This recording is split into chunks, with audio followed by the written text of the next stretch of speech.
McGregor seperti itu juga, termasuk di mana dia adalah petarung pertama yang melakukan cross cabang olahraga. Dia melawan Floyd Mayweather kayak gitu. Oh, gua kira itu bisnis doang soalnya entertain aja. Bisnis. Dan apakah dia itu menjual tiketnya dengan bagus banget, dia keliling dunia, dia jualin tiketnya semuanya. Dalam sejarah pembelian pay-per-view semua cabang olahraga itu nomor 1 tuh masih dipegang Mayweather versus Pacquiao. Oke, ya. Tapi kedua itu Conor McGregor versus Mayweather. Oh, untuk seluruh dunia nih Iya, sampai sekarang seluruh cabur. all the time. Iya, all the time seluruh cabur. Dan yang ketiga Conor McGregor lagi. Conor McGregor versus Khabib. Keempat Conor McGregor lagi. Conor McGregor versus Diaz.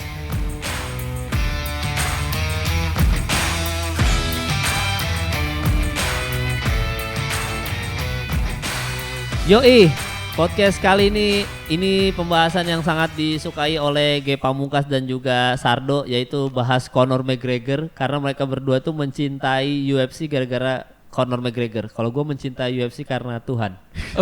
Kenapa Tuhan tuh? Karena brutal kan sebenarnya. Oh, karena kena pukul terus kayak astagfirullahaladzim. Iya, gitu. jadi pukulan-pukulan atlet UFC mengingatkan gue kepada kematian. Iya. Jadi kita harus tetap ingat tujuan akhir kita itu adalah kuburan kita. Ngomong-ngomong kuburan, gue ada jingle. Aneh tuh. Gimana tuh jingle? Kok begitu tempurnya? Oh, ada. Di mataku kau Lyoto Machida. Itu lu baru kepikiran sekarang kan anjing. Baru detik ini yakin gua baru kepikiran. Gitu tempur. Detik ini anjing. Coba Sardo ada Oh, jingle gua nggak? gak bisa Bang. Oh, nggak bisa. Lu libur Natal kemana Dok? Kemal Palevi si panik ketika Sardo ngatalan. Enggak, karena kan guys kita kan nih tag-nya seminggu sekali. Ya. Kalau ini kita sengaja makanya baju kita sama karena kita tag seminggu 2 kali karena editornya mau nonton JKT48. Astaga. Iya, di Surabaya anniversary JKT, dia mau berangkat. Oke. Jadi demi JKT kita tag 2 kali. Iya. Apaan alasannya Bang? Itu. Gue kira apaan alasannya. Gara-gara itu. Jadi dia mau nonton JKT padahal gue mau interview Z, dia nggak bisa ikut juga. Langsung sih lagi. Nggak, nah nextnya kan kita mau next episode rencananya mau best fight, recap lah selama setahun 2023 ini ada best fight, best TKO, best Submission. submission. Fight Kita of the mau night. bikin itu. Nah masalahnya adalah Sardo Natalan kan, Iya. pulang kampung nggak? Kalau pulang kampung kan kita nggak tag lagi nih dong. Panik banget lah. Ditanya di acara. Di sini. Iya, nggak apa-apa kan Sardo udah urbanisasi. Oh iya. Pokoknya teman-teman komen kalau Sardo gak boleh pulang kampung, komen aja di bawah gitu. Sardo udah transmigrasi, udah pindah ya Do ya. Siap. Sudah di Jakarta semua keluarga. Di Bandung sebagian. Oh, alhamdulillah keluarga semua udah di Bandung. Alhamdulillah. Oh, jadi Natalan di Bandung. Ya kemungkinan Bang. Kita lihat ntar aja. Ditodongnya depan kamera. Ya. Tapi memang ngomongin soal orang yang from zero to hero. Sardo kan from zero to hero. Aduh. Dari Medan ke Bandung jadi PNS kan. Anjir, from zero to hero. Itu mah from Medan to Bandung. Anjir. Biar nyambungin aja. Nggak, tapi kan Conor McGregor dulunya plumber. Iya. Maksudnya tukang ledeng. Tukang ledeng. Iya kan? Iya. Hidup di bawah welfare, di bawah bantuan pemerintah, dia tukang ledeng juga. Sardo banget itu. Kerja di bawah bantuan pemerintah dia Bos, sekarang. enggak bos, Iya. beda bos. Oh, beda. Iya, dia kerja sama pemerintah. Oh iya, bukan di bawah naungan pemerintah. Iya, di bawah naungan, bukan bantuan. Bisa nyocok-cocokin Bang Kemal luar biasa. Iya, gue nyocok-nyocokin aja. Tapi kalian berdua suka UFC gara-gara McGregor? Iya, kayak waktu kita bahas tuh di pertemuan pertama tuh. Oh iya, lu cinta banget sama McGregor ya? Bukan cinta banget sih, cuma karena itulah kayak yang gue bilang, Conor McGregor ini kan more than sport ya. Dia bisa lebih dari olahraga ini. Orang-orang yang gue tuh seneng bela diri tapi nggak begitu ngikutin UFC. Tapi ngeliat ada orang kayak Conor McGregor yang trash talknya kayak gitu, kayak bertandingnya kayak gitu. Gue jadi kayak, ini orang di UFC ini gak ada yang bisa membungkam dia apa? Akhirnya jadi ngikutin, ngeliatin apa record lamanya. Oh dia pernah kalah sama Joe Duffy. Jadi kita ngeliatin Joe Duffy. Terus ternyata Joe Duffy diprosek untuk jadi apa hantu lama yang mengalahkan Conor McGregor, ternyata di tengah jalan juga dia hancur. Akhirnya kita makin nungguin nih, siapa nih kira-kira yang ngancurin Conor McGregor. Akhirnya dia kalah sama Nate Diaz, barulah mulai benar-benar terjun di situ. Baru terjun ya. Tapi kalau misalkan kita tarik mundur, berarti McGregor ini gimana sih perjalanannya, journey-nya menuju ke UFC ini? Nah, itu tuh yang lu pernah ceritain ke gue tuh, yang soal dia itu dulu sebelum UFC dia tarung di mana? Apa namanya? Cage Warrior. In Cage Warrior. Oh. Dari situ dulu tuh terkenal dia tarung di situ terus. Sambil kerja ledeng ini? Bukan ledeng, udah wastafel. Sekarang udah wastafel. Bakwandi. Karena kan sama aja mau wastafel ya ledeng gitu. Iya. Enggak, dia maksudnya ikut Cage Warrior tuh sambil kerja itu atau udah berhenti kerja baru ikut Cage Warrior? Ya, yang gue tau masih. Iya. Pas di Cage Warrior tuh kayaknya dia masih kan bertahap ya, dari yang ledeng terus yang di istrinya tuh si Devlin.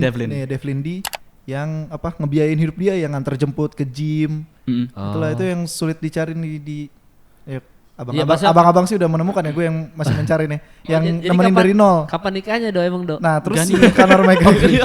Dia ya. Jadi Conor McGregor. Atau lu pengen kayak Conor McGregor gitu. Pelamber dulu. Kan gak nikah-nikah sampai sekarang. Walaupun udah punya anak. Iya, gak nikah. Gak tau Eropa begitu ya? Iya, Eropa dia dari mana gitu. sih? Eropa apa? Irlandia. Irish. Oh ya, Eropa. Dublin. Oh, terus habis itu ikut In Cage Warrior itu. Iya, Cage Warrior. Dan sama pacarnya belum nikah, berarti sama pacarnya ini maksiat terus gitu. Zinah terus dia. Mantap. Nah, McGregor itu gak ada yang mendukung dia untuk di mixed martial arts kecuali si D. Devlin. Oh, istri gak pacarnya ada. itu. Bahkan orang tua kan bilang, buat apa kamu kayak gini-gini, buat apa gitu. Yeah. Sardo pernah bilang kan, lu suka karena dia setia sama ini orang kan? Iya. Walaupun ya di tengah jalan ya mungkin itulah kehidupan glamornya superstar kali ya. Jadi walaupun dia setia sama pacarnya sampai sekarang, sampai kan baru lahiran anak ketiga nih sekarang. Oke. Nah, ada aja kasus-kasus perselingkuhan si Conor McGregor ini, yang main ke klub terus ketahuan sama paparazzi, striptease. Iya, dan lu baru upload tuh di Radio Tempur, McGregor sama siapa satu nonton tinju bareng, sama siapa? Islam Makhachev. Sama Islam Makhachev. Jadi tamu kehormatan di acara tinju di Dubai gitu. Oke. Terus selingkuh dia sama Islam juga. Enggak, bukan gitu. Kita lagi ngomongin selingkuh, lompat ke situ soalnya. Ada dia nobar bareng, dia nonton. Oh, nonton. Nobar. Iya, nah itu banyak yang komen mau nih kapan nih McGregor ketemu Islam Makhachev gitu kan? Komen-komennya kan. Iya. Tapi kalau bicara ketemu Islam Makhachev kayaknya nggak mungkin deh. Kita bicaranya lebih ke kapan nih kira-kira Conor McGregor balik. Comeback. Comeback. Nah, jadi kalau kita bicara comeback, Conor McGregor tuh tanding terakhir kali tahun 2021. Itu udah hampir 3 tahun kalau kita masuk ke 2024 lawan besok kan. Mayweather ya? Lawan Dustin Poirier. Ada Dustin Poirier. Yang Mayweather siapa sih yang Mayweather? Iya, Conor McGregor cuma 2019 kalau nggak salah. Dustin Poirier itu setelah COVID ya berarti? Iya 2021. Udah ada penonton kan? Udah ramai. Udah ada penonton. Oh iya. Iya kan waktu itu meme-nya yang Dustin Tiffany. Waduh. Dustin ya gitu-gitu Dustin Poirier gitu-gitu. Kalah kan itu ya? Iya. Kan kalah McGregor yang sebelumnya bertanding zaman Covid yang belum ada penonton. Nah, terus dia kalah di situ, kalah ke knockout. Terus baru yang ketiga kalah yang kakinya patah.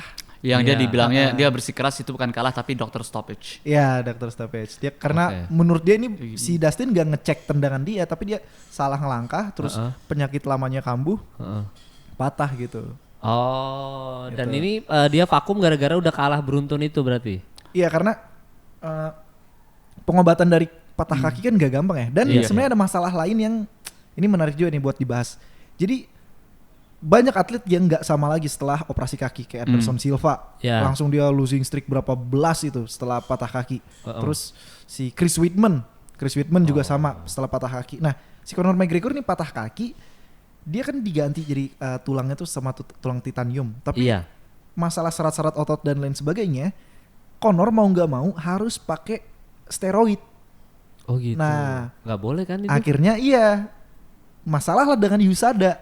Dia sebenarnya kemarin kan udah siaran The Ultimate Fighter tuh sama Michael Chandler. Build up-nya udah bagus, sama-sama bintang besar.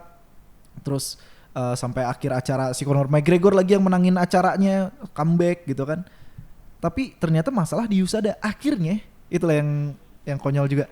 Dibilangnya saking cintanya Dana White sama Conor McGregor, UFC memutus kontrak dengan USADA. Sekarang udah nggak ada. Iya. Langsung. Sekarang udah nggak ada lagi USADA, nggak ada lagi. Jadi yang ngecek kandungan obat terlarang di atlet tuh UFC sendiri. Entah dia bakal kerja sama badan lain, pokoknya udah bukan USADA. Udah bukan USADA.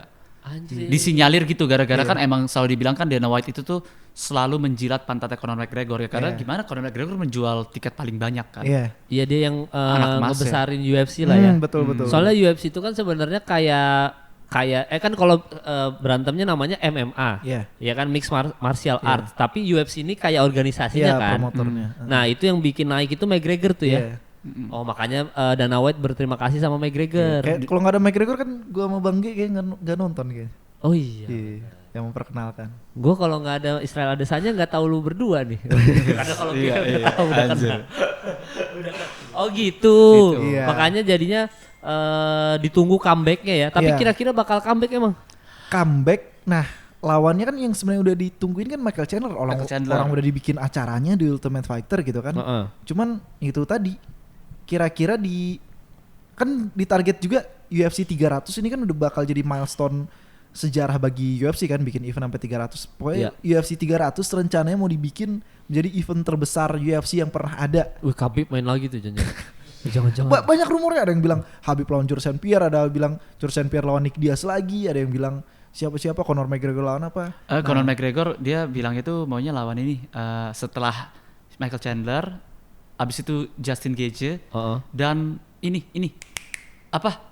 Diaz. Oh, yang dia bilang gitu. Yang Diaz. Interview kayak apa sih? Abis beres acara gitu. Oke, itu buat UFC 300 itu. Tapi masih belum ketahuan kan ininya. Tapi kalau secara kalender kalau nggak salah UFC 300 ini kan bulan April. Belum masuk bulan puasa juga. Jadi kemungkinan Islam juga bisa tanding tuh di situ. Oh, mantau juga lu sampai Ramadan bagus juga lu, Dok. Soalnya sudah merhatiin. Soalnya itu udah diperhatiin juga sama pihak UFC, banyak atlet-atlet yang nggak bisa bertanding kalau di bulan puasa kayak Hamzat, Islam Makhachev. Tapi ada juga yang maksain kayak Belal bisa bertanding loh bulan puasa. Menang nggak? Menang lawan Vicente Luque lagi. Waduh, gokil. Itulah kekuatan iman ya. Itu pertandingan pas dia lagi puasa atau pas setelah buka ya? Iya, itu taraweh nggak tuh? Itu pas bukul batal lagi gimana ya? Di ronde ketiga kayaknya jam buka aja, di ronde ketiga udah bisa minum pas ronde ketiga udah nih, gue udah buka ya. Baru boleh mukul nih. Baru boleh mukul. Kalau tadi gue defense doang. Aneh banget. Nggak, tapi kalau di UFC 300 dari lu kayak impian pertandingan lu siapa kira-kira? Kalau UFC 300 itu? Impian lo pengen lihat siapa? Jones. John Jones sama Stipe dijadiin di situ ya. Bisa. Oke. Gua antara Stipe Miocic antara siapapun yang penting John Jones karena udah kangen banget gua sama John Jones. Gua lebih kangen sama John Jones yang dulu-dulu ya. Bukan John Jones yang pertarungan yang terakhir itu kan dia bukan pertarungan yang indah dilihat. Iya, cepet banget. Kenapa? Apa ya? Iya dia Cyril Gane emang udah terkenal nggak jago gulat kan. Oke. Ditangkap sekali langsung gak ada perlawanan, langsung submisi kalah ronde pertama. Jadi jadi kurang greget ya pertandingannya. Iya kan, kecepatan. Penonton radio tempur juga banyak yang bertanya-tanya kenapa sih John Jones bisa dianggap GOAT? Soalnya kan dia emang terkenal di era lama gitu kan. Zaman-zaman brother di radio tempur belum nonton MMA gitu. Jadi mereka tuh masih bertanya-tanya, emang sejago apa sih kok dibikin di nomor 1 terus. Akhirnya John Jones tanding. Tapi penonton tuh nggak terpuaskan pertanyaannya karena John Jones nggak menunjukkan semuanya, karena terlalu cepat gitu. Jadi pertandingan yang membuktikan John Jones GOAT tuh apa berarti lawan siapa? Yang harus kita bisa tonton highlightnya di YouTube. Daniel Cormier. Daniel Cormier. Udah itu lawan DC itu salah satunya tuh. Alexander Gustafsson. Gustafsson kan masuk Hall of Fame juga itu. Nah itu pertandingan yang mengukuhkan sebenarnya ini GOAT gitu, John Jones. Lu gak nemu jawabannya kalau lawan John Jones udah. Lu mau nge-clinch dia bahaya, lu mau striking dia bahaya, di ground dia bahaya, itu tuh John Jones tuh gitu. Kalau dia mau misalkan John Jones mau main perebutan gelar lawan siapa berarti? Paling tingginya. Dia siapa? Weightnya sama siapa? Sekarang kan dia di heavyweight. Dia megang sabuk. Ini yang jadi masalah kemarin tuh. Dia megang sabuk, dia nyasar si Stipe Miocic. Cuman dia ada cedera dada. Terus Dana White juga nggak mau divisinya jadi stagnan. Akhirnya digelarlah perebutan sabuk juara interim. Ini sempat ada drama juga kemarin di Twitter. Jadi diadain perebutan sabuk juara interim antara Tom Aspinall sama Sergei Pavlovich. Nah, Tom Aspinall menang nih. Cuman setelah pertandingan si Tom Aspinall nggak yang gue udah megang sabuk interim, ini kan tiket emas ngelawan John Jones, dia nggak yang nuntut langsung lawan John Jones, dia menghargai John Jones. Oke lah, dia emang pengen ngelawan Stipe, dia pengen ngelawan legend, dia biarin aja dua legend itu bertemu.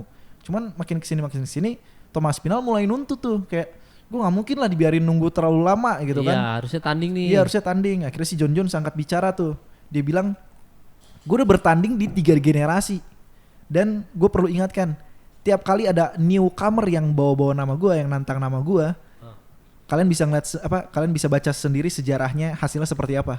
Karena banyak yang terjadi tuh, kayak Alexander Gustafsson. Pertandingan pertamanya dianggap mengalahkan John Jones karena ada fotonya tuh ikonik si John Jones di kasur rumah sakit gitu, pakai kabel-kabel atau alat kesehatan semua. Si Gustafsson gini doang berdiri gitu kan. Anjing. Nah, terus tapi kan John Jones yang menang. Terus dibilang-bilang ini Gustafsson yang bakal menggulingkan John Jones. Ternyata di pertandingan kedua TKO si Gustafsson.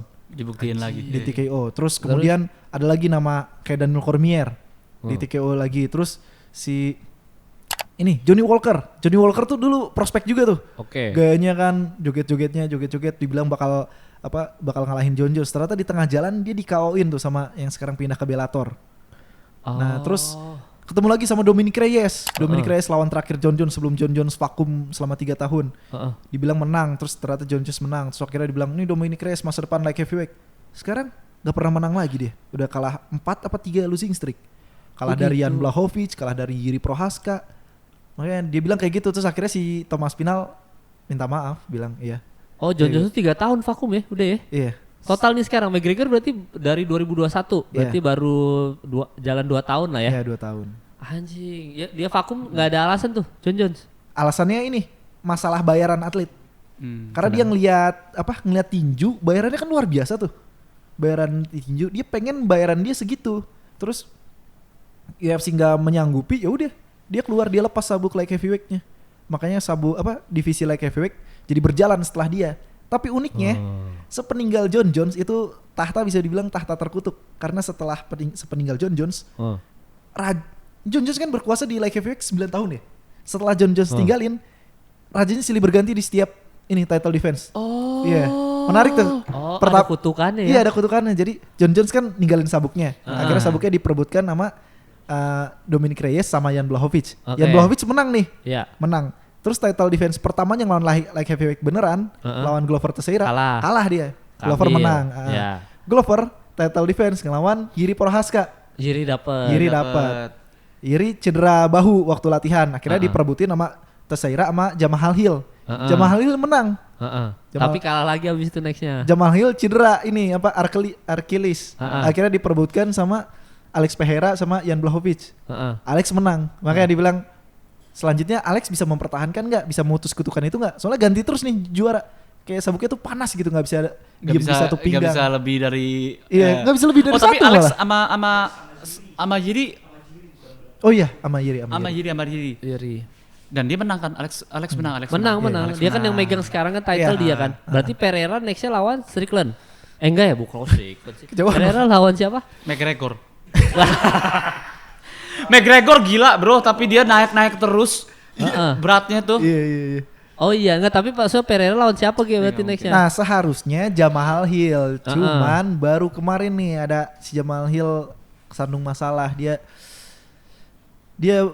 assault battery adiknya sendiri. Lah, adiknya siapa? Adiknya ya masalah keluarga lah, cuma keangkat ke media kan jadi berurusan dengan hukum gitu. Oh, jadi nggak jadi. Iya, padahal menurut gue menarik tuh Jamahal Hill versus Pereira.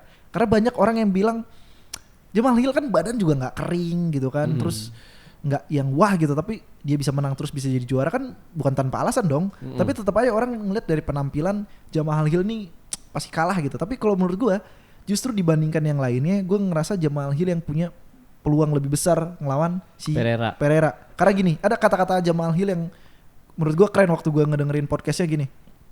Dia waktu itu kan mau diaduin sama Jiří Procházka sebelum si Jiří cedera bahu itu. Iya. Terus si Jiří sempat di interview tuh.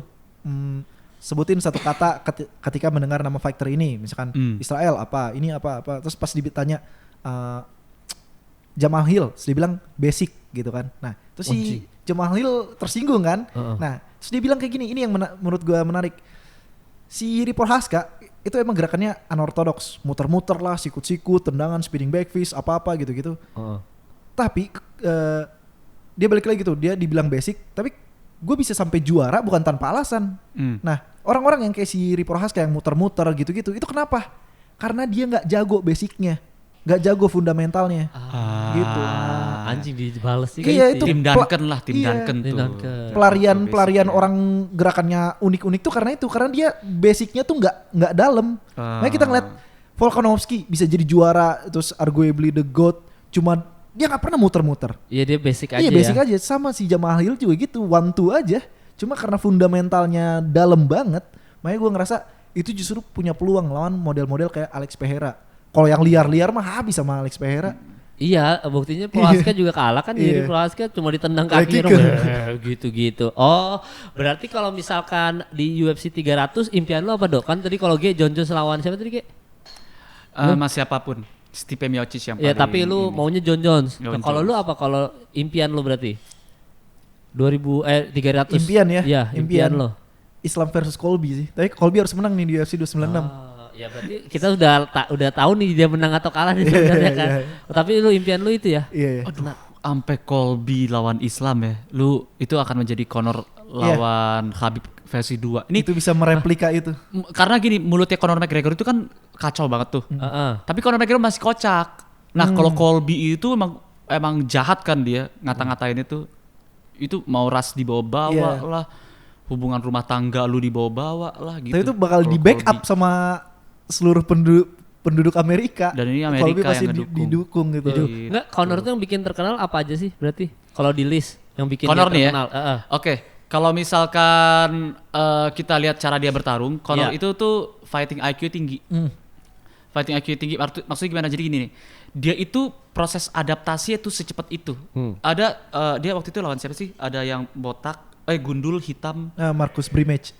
Jadi Marcus Brimage itu tahu kalau misalkan Conor itu tuh senjatanya adalah straight. Straight kirinya itu tuh.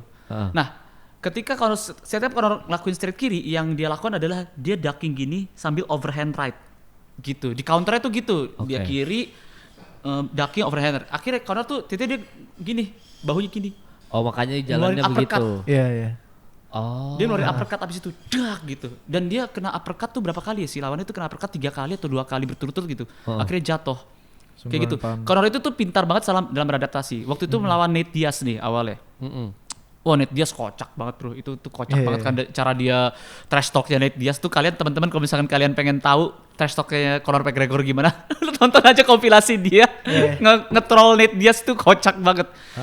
Tapi dia kalah. Dia kalah gara-gara apa? Nate Diaz itu kan tinggi, reach-nya juga panjang. Nah, Conor itu kalau dia mau initiate fight, pas dia mau initiate itu, dia kan misalkan one two nih, tangan kanan dia maju kan dia ortodoks.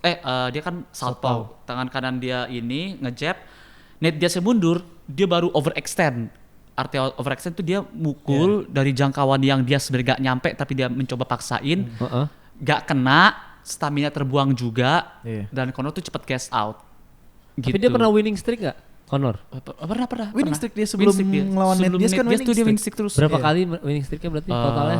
12 juga? Enggak sebanyak itu. Enggak sampai 2 digit. 5 berapa ya? 5. Ya pokoknya nggak sebanyak itu, cuman setiap pertandingan ikonik itu yang bikin ini ya entertain, ikonik ya.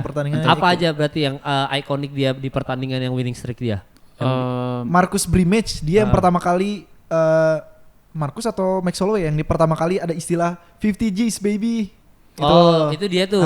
Karena kan kalau di UFC bonus performance of the night tuh dapat $50,000. Masih Conor yang bilang 50 G's baby. Terus ngelawan Dustin Poirier yang apa sih yang post fight interview dia tuh?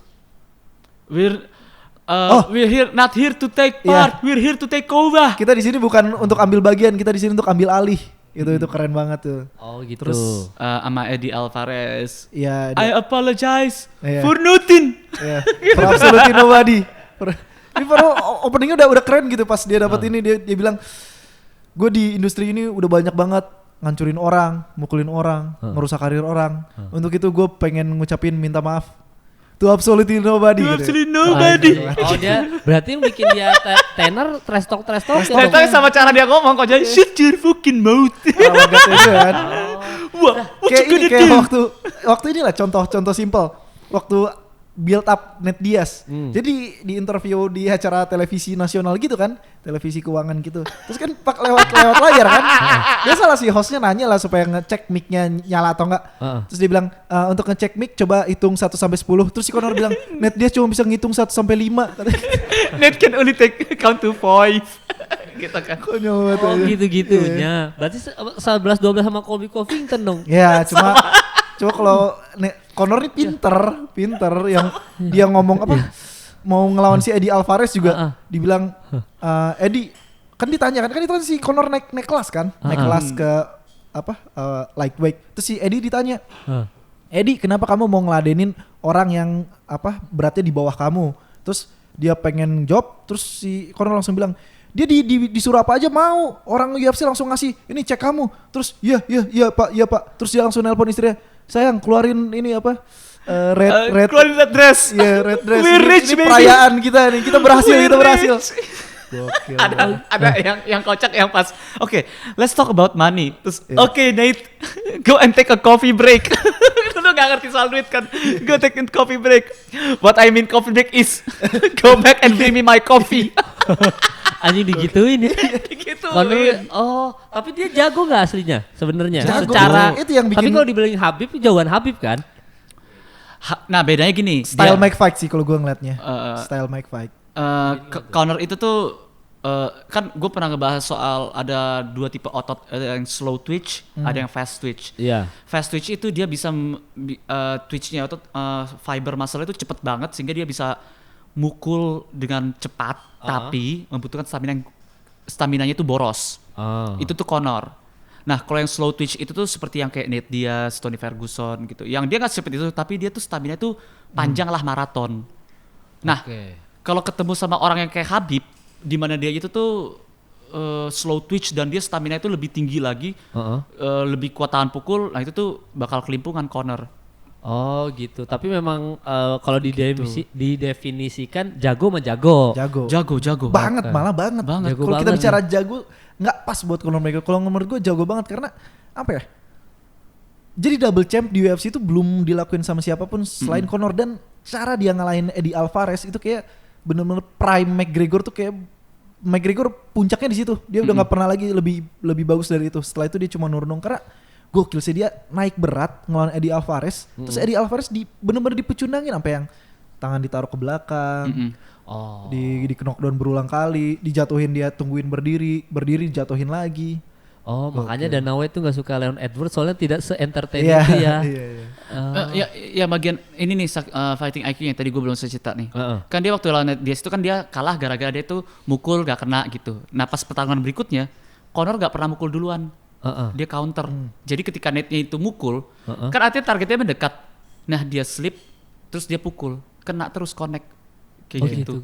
Meskipun kembali lagi kesulitannya Conor adalah misalkan ngelawan orang yang tahan pukul, itu akhirnya menang decision Conor-nya. Sedangkan dia itu kalah sama Nate Diaz itu kan submission. Makanya banyak yang minta nuntut trilogi karena itu. Nah, Conor McGregor itu tuh terkenal juga dengan quotes-nya dia di mana dia bilang precision beats power, timing beats speed. Anjing. Itu quotes dia, semua ucapannya tuh semua ikonik ucapannya di zaman dia di zaman primanya ya. Semua ucapannya tuh ikonik banget. Makanya banyak yang mensinyari kalau misalkan Conor McGregor itu adalah the greatest of all time gara-gara he's bigger than the sport. Nah, he's bigger than the sport itu hal yang sama seperti Muhammad Ali. Muhammad Ali itu mungkin kalau dalam pertandingan itu dia pernah beberapa kali kalah kok. Dia tidak seperti Sugar Ray Robinson atau Sugar Ray Leonard yang dia itu tuh 80 kali winning streak. Pertandingan 80 kali winning streak kayak gitu. Atau ada yang pertandingan sebelum Sugar Ray Leonard itu yang dulu tuh 100 kali. 100 kali bertanding tanpa kalah kayak gitu-gitu. Nah, kalau Muhammad Ali nggak kayak gitu, tapi dia itu lebih besar daripada boxing. Boxing jadi besar gara-gara dia. Dia tuh melawan pada saat itu kan dia melawan soal orang kulit hitam, rasisme. Terus wajib militer juga. Itu yang bikin dia di penjara. yang bikin dia di penjara nggak bisa ikut boxing lagi, tapi habis itu dia keluar dan bisa kayak gitu. Jadi tindakannya ikonik ya. Nah, Conor McGregor seperti itu juga, termasuk di mana dia adalah petarung pertama yang melakukan cross cabang olahraga. Dia melawan Floyd Mayweather kayak gitu. Oh, gua kira itu bisnis doang soalnya, entertain aja. Bisnis, dan apakah dia itu menjual tiketnya dengan bagus banget ya, keliling dunia dia jualin tiketnya semuanya. Dalam sejarah pembelian pay-per-view semua cabang olahraga itu nomor 1 tuh masih dipegang Mayweather versus Pacquiao. Oke, ya. Tapi kedua itu Conor McGregor versus Mayweather. Oh, untuk seluruh dunia nih ya? Sampai sekarang seluruh cabur. All the time? Iya, all the time seluruh cabur. Dan yang ketiga Conor McGregor lagi. Conor McGregor versus Khabib. Keempat Conor McGregor lagi. Conor McGregor versus Diaz. Kelima Conor McGregor lagi. Conor McGregor versus Dustin Poirier 2. Yang Aldo masuk kan? Aldo juga masuk. Aldo enggak sampai 1 juta kalau nggak salah. Nah, si nomor 67-nya udah bukan UFC berarti, bukan cabang McGregor. Maksudnya bukan olahraga. Ada UFC berapa ya? Yang main eventnya Brock Lesnar itu masuk juga. Oke. Terus olahraga apa lagi tuh selain di situ tuh? Maksudnya ada bola dong di situ. Kayaknya ini bicara ini combat sport. Combat sport. Berarti ini McGregor ini megang untuk combat sportnya ya, penjualan ya, secara penjualan. Wah, anjing juga ya. Gue sih soalnya kalau McGregor sendiri tuh gue tahu selintas aja. Tapi kan gue belum ngikutin UFC kan. Pas Israel Adesanya masa berjayanya itu baru gue ngikutin. Jadi gue kayak McGregor, dan habis itu McGregor vakum. Gue kayak nggak pernah nonton lagi McGregor. Jadi dalam UFC itu tuh yang ingin mencoba untuk mencoret sejarah dalam trash talking itu ada namanya Chael Sonnen. Chael Sonnen tuh bagus banget trash talkingnya. Tapi dia tidak se-ikonik Conor McGregor dan tidak se-ikonik Muhammad Ali. Yang bikin Muhammad Ali ikonik itu adalah dia nggak cuma trash talk doang, tapi kalau misalnya dia di interview, dia itu kan emang suka nulis puisi. Muhammad Ali suka nulis puisi. Nah, pas lagi di interview biasa aja, tiba-tiba dia on the spot keluar puisinya dia, kalimat-kalimat yang puitisnya kayak gitu. Nah, Chael Sonnen ingin seperti itu juga, tapi gagal. Tapi pada saat itu ya mungkin emang eranya aja tidak dibikin saat itu. Bisa dibilang exposure media belum sebesar itu gitu terhadap UFC. UFC juga masih anak baru gitu di dunia combat sport. Jadi si Chael Sonnen belum, ya orang-orang lama lah yang tahu Chael Sonnen. Tapi menurut gue salah satu juga yang kurang dari Chael Sonnen adalah dia emang jadi textbooknya lah how to trash talk buat orang-orang MMA. Cuman sayangnya dia kadang tidak membackup omongannya. Jadi dia udah omong besar, ternyata pertandingan kalah. Dia kan sampai pensiun tidak pernah menjadi juara UFC. Sedangkan si Conor kan bukan juara lagi, dia juara 2 divisi. Makanya benar-benar ikonik banget ya. Iya, ikonik banget. The next iconic UFC siapa sih yang bakal kayak Conor McGregor gitu? Islam Makhachev. Kalau misalkan kita ngomongin dari cara ngomong, ya entah cara ngomong, pokoknya jadi ikonik dampak aja. Lah ya, Dampaknya kayak bigger than sport tadi. Nextnya siapa kira-kira untuk UFC? Awalnya gue kira tuh Paddy Pimblett tuh. Awalnya. Paddy Pimblett ya. Cuman dia lawan Jared Gordon-nya kan sulit. Nih kita. Nah, gue awalnya tadi mau bilang Islam kalau dia udah double champ. Tapi kalau gue pikir-pikir lagi, ini juga yang mungkin PR berat ini privilege Islam, tapi juga jadi beban juga buat Islam karena Islam ini masih dipandang temannya Khabib gitu. Sahabatnya Makanya Khabib gitu. Jadi masih disangkut pautin lah ya. Khabib 2.0. Iya. Gitu. Belum dia nggak bisa namanya sendiri gitu. Islam Makhachev masih sulit gitu. Dan Islam itu kan orang Islam juga, dan Khabib itu kan juga rajin ibadah. Islam juga, maksudnya gak boleh takabur. Jadi gak ada tuh trash talk gitu tuh. Harus rendah. Iya, nggak boleh takabur, dosa gitu. Iya, nggak boleh ya. Sekali aja begini-begini doang. Ya kan sekali doang Volkanovski. Oh berarti siapa? Nggak ada, belum ada yang bisa nyaingin McGregor itu siapa? Kalau kata gue Alex Pereira mungkin. Oh, kenapa Alex Pereira? Dia emang belum bisa ngomong bahasa Inggris, cuman semua tindakan dia kayak dia jadi double champ di kickboxing. Dia double champ di Glory Kickboxing, promotor kickboxing terbesar di dunia. Terus pindah ke MMA, dia jadi double champ juga dengan hanya 5 pertandingan doang. Dia juara di middle dan juara di light heavyweight. Dan dia adalah orang yang mempunyai kesempatan, peluang untuk bisa jadi triple champ. Dia berat tanding kan bisa di heavyweight. Iya. Kita nggak tahu nih apa dia bisa naik. Soalnya kan dulu nih Hamzat kan yang omongannya gitu terus dia pengen jadi triple champ pertama di UFC, dia pengen di welter, middle sama light heavyweight. Tapi sekarang satu sabuk aja belum gitu. Iya berarti Pereira ya. Tapi secara ikonik mah nggak bisa nyaingin McGregor dia mah. Kalau secara prestasi mungkin. Iya secara prestasi Iya tapi ikoniknya nih. Kalau ikonik lu siapa Ge? Kan Pereira. Gue ada juga nih soalnya gue. Kalau selain McGregor ya? Iya yang maka untuk nextnya nggak ada lu nggak McGregor. Belum ada gue. Gue malah ada satu yang di mata gue. Nah ini gue lupa namanya siapa. Dia dari Dagestan juga, matanya cuma satu. Oh, Dajjal. Ya, itu 3 matanya. Saraputin Magomed. Iya Saraputin pokoknya nama. Iya Saraputin. Gue lagi ngincer itu tuh. Kayaknya bagus gak sih? Nah, kalau ngomongin ikonik ya, berarti kan tadi kan kalau Pereira itu dari segi prestasi kan, karena lu bisa ngejar 3 gelar gitu. Dan itu belum pernah di UFC gitu.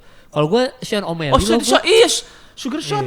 Iya, gue Sean O'Malley. Gue kalau yang ikonik maksudnya untuk bisa ini kita ngomongin ikonik ya, bukan ngomongin prestasi. Walaupun menurut gue prestasi bisa aja kayaknya Sean O'Malley. Bisa. Dan dia pay-per-view tinggi loh, Sean O'Malley. Iya. Gue baru kepikiran karena 2024 adalah titik start dia. Iya. Dia baru juara kan kemarin. Baru. Nah, kita lihat legendanya bakal diukir di 2024 ini. Benar-benar gue baru kepikiran. Iya, makanya dan dia bisa nge-backup mulutnya dia.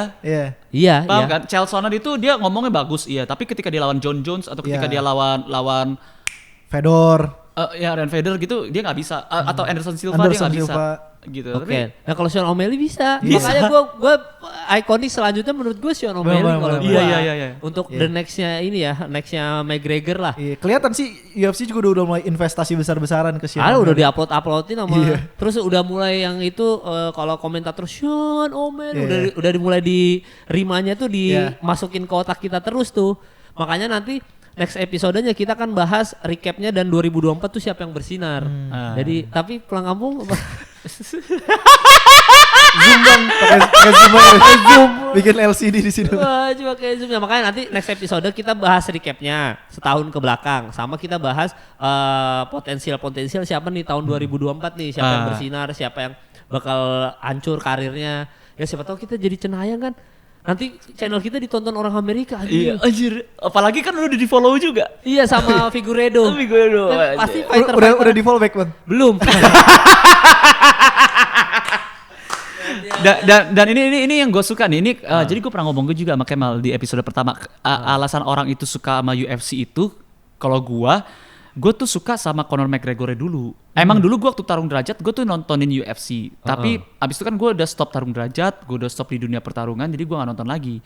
Nah mulai pas suka sama Conor terus gue kayak, nih orang parah banget sih. Coba gue pengen lihat tarungnya gimana. Oh dia tarung lawan ini, terus gue baru nontonin juga lawan-lawannya dia siapa aja kayak gitu. Oh ternyata jago-jago. Terus baru Khabib. Kalau Khabib gimana sih? Oh iya. Nah ini nih jadi awal-awal orang itu suka sama UFC kadang-kadang tuh kayak lu harus suka sama pemainnya dulu. Iya. Lu sebelum suka sama kayak dulu misalkan lu banyak banget orang nggak suka sama Manchester United, tapi sukanya sama Cristiano Ronaldo dulu atau sama Beckham dulu, terus jadi suka tuh. Nah ini nih mungkin kalau misalkan teman-teman kayak ada yang pengen kalian tahu tentang UFC. Petarung UFC yang kalian pengen bahas siapa aja, ketika di kolom komentar bakal kita bahas. Iya, dan ini memang kita juga bahas prospek di 2024 ya. Karena nanti omongan ini tuh bisa di recall tahun depan kayak itu udah diomongin sama mereka bertiga loh gitu. Bro, bener. Tahu bro, di follow sama Dana White belum tahu kita bro. Iya kan. Makanya jadi nanti kita next episode kita akan recap tahun 2023, best fight versi kita, TKO, best submission versi kita, best KO. Pokoknya kayak gitu-gitu, so newcomer sama best fight tadi juga, sama nanti tahun 2024 nih siapa lagi nih. Iya, dan semoga kalau misalnya 2024 itu beneran jadi Michael Chandler sama Conor McGregor, wah itu tuh. Conor McGregor bakal bertarung di berat yang barunya dia kan. Karena kalau misalkan lu naik berat nih dari misalkan dari lightweight ke welter kayak gitu tuh, welter middleweight ke welter misalkan gitu ya. Itu kan lu harus adjust dulu tuh berat lu tuh. Iya, lu badan lu sekarang lebih berat. Iya, udah bertahun-tahun juga kan. Dan udah bertahun-tahun juga. Stamina juga ini. Antara dia badan sebesar itu, Conor tuh gua rasa sih dia kayaknya lambat ya. Enggak secepat dulu ya. Iya, padahal dulu tuh senjata dia kan. Speed. Tapi kita nggak tahu nih. Ya makanya nanti kita lihat di UFC 300 dan 2024-nya ada apa. Pokoknya thank you udah nonton episode kali ini ya guys. Sampai ketemu lagi di episode selanjutnya.